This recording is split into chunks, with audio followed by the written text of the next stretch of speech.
Hello student, तो आज हम सीखते हैं पॉइंट मेथड ट्रिक, जिससे कि हमारे जितने भी करंट एंड इलेक्ट्रिसिटी के क्वेश्चंस है वो हमारे बन जाएंगे। सारे नहीं बनेंगे लेकिन थोड़े बहुत बन जाएंगे। जैसे कि सपोज मान लो कि हमें आर इक्विवेलेंट निकालना है ए से लेके बी तक। तो सपोज हम कैसे निकालते हैं, जब भी कोई रजिस्टर नहीं आता है तब तक हम इसी लेके चलते हैं। यहाँ से लेके अगर हम यहाँ तक माने तो यहाँ कितना है ए, फिर यहाँ से लेके यहाँ तक रजिस्टर नहीं है तो फिर ए, यहाँ से लेके यहाँ तक रजिस्टर नहीं है तो फिर ए, यहाँ से लेके यहाँ तक रजिस्टर नहीं है फिर ए। अब देखते हैं, यहाँ से लेके यहाँ तक रजिस्टर नहीं है तो बी, यहाँ से लेके यहाँ तक रजिस्टर है तो हम नहीं कर सकते, यहाँ से लेके यहाँ तक रजिस्टर नहीं है तो बी, फिर यहाँ से लेके यहाँ रजिस्टर नहीं है बी, फिर यहाँ से लेके यहाँ। ये होती है पॉइंट मेथड ट्रिक। अब देखते हैं इसे हम सॉल्व कैसे करें। जैसे सपोज मान लो कि मैंने यहाँ पे ए ले लिया और यहाँ पे हमने ले लिया बी, ठीक है। तो अब देखो, यहाँ ए से लेके बी तक कितना है, आर, ठीक है। फिर यहाँ ए से लेके बी तक कितना है, आर। फिर यहाँ ए से लेके बी तक कितना है, आर। ओके। अब सपोज देख लो, अब हम पैरेलल की और एक थोड़ी सी छोटी सी ट्रिक है। जब भी सपोज मान लो कि यहाँ पे पैरेलल में एन तक, मान लो कि एन तक लगे हैं।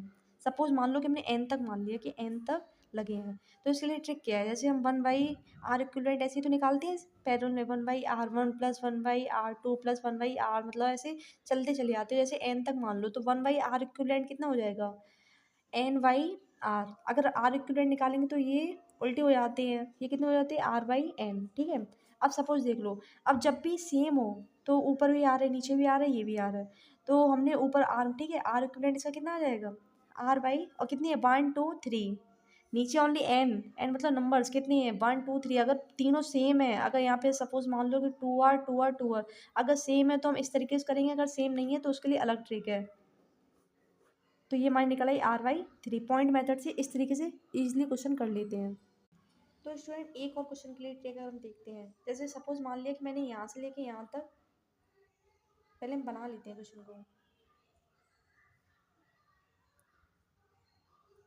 सपोज मान लो ये आ रहा है, ये आ रहा है, ये आ रहा है, ये आ रहा है। अब ये इस क्वेश्चन को करते कैसे, जैसे मान लो कि हमने इसे बी मान लिया, इसे मान लिया ए। तो यहाँ से लेके यहाँ तक रजिस्टर तो नहीं है, फिर हमने बी मान लिया, फिर यहाँ से लेके यहाँ तक रजिस्टर नहीं है तो बी, यहाँ से लेके यहाँ तक रजिस्टर नहीं है तो कितना मान लिया, बी मान लिया, ठीक है।